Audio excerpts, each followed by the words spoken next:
Last వీడియోలో నేను ho'oponopono technique గురించి మాట్లాడాను. అందులో 4 సెంటెన్సెస్ ఉంటాయి అని చెప్పాను. I am sorry, please forgive me, thank you, I love you. So ఈ టెక్నిక్ గురించి చెప్పినప్పుడు కొంతమంది కొన్ని డౌట్స్ని వ్యక్తం చేశారు. ఈ టెక్నిక్లో ఉన్న 4 సెంటెన్సెస్ మనం ఎవరికి చెప్తున్నామో, మనం ఎలా హీల్ చేసుకోగలుగుతాము ఈ 4 సెంటెన్సెస్ చెప్పడం ద్వారా అని.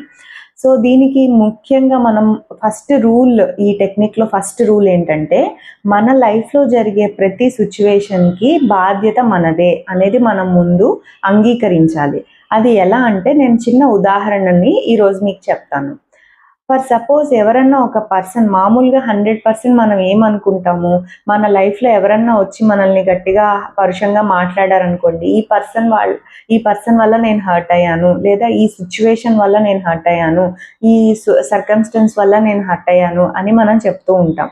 కానీ నిజంగా ఆలోచిస్తే, దాని లోపలికి వెళ్ళి ఆలోచిస్తే మనకు అర్థమయ్యేది ఏంటంటే, ఒక పర్సన్ ఫర్ ఎగ్జాంపుల్ ఉదాహరణకు చెప్తున్నాను, ఎవరన్నా వచ్చి అందరి ముందు మిమ్మల్ని నీ తలేంటి, నీ వెంట్రుకలేంటి ఇంత గ్రీన్గా ఉన్నాయి అని అన్నారనుకోండి, మనం ఆ సెంటెన్స్కి ఎలా రియాక్ట్ అవుతాం? తల వెంట్రుకలు గ్రీన్గా ఉండడం ఏంటి, సరిగ్గా కనిపిస్తుందా లేదా నీకు అని అనుకుంటాం కదా. సో ఈ సెంటెన్స్లో మీరు బాధపడరు, లేకపోతే భయపడరు, ఏం ఫీల్ అవుతారు? అసలు ఏంటి, కనిపిస్తుందా నీకు, నువ్వు గ్రీన్గా అనిపించడం ఏంటి అని అనుకుంటాం కదా.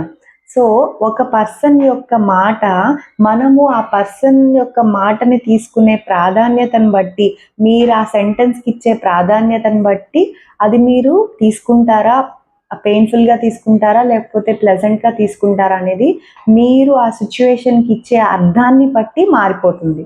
సో మనం మనం ఏ సిచ్యువేషన్ జరిగినా, ఒక పర్సన్ కానీ, వ్యక్తి కానీ, సిచ్యువేషన్ కానీ, సర్కమ్స్టెన్స్ కానీ ఏదైనా సరే మిమ్మల్ని బాధించలేదు, అలాగే మిమ్మల్ని హ్యాపీగా ఫీల్ చేయలేదు until and unless you allow that to happen.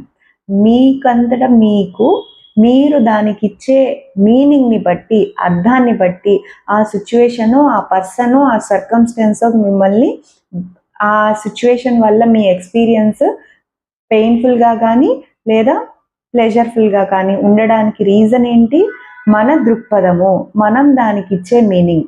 కాబట్టి దీనివల్ల మనకేం అర్థమైంది? We are the creator of our destiny. స్వామి వివేకానంద గారు చెప్పినట్టు, you are the creator of your destiny.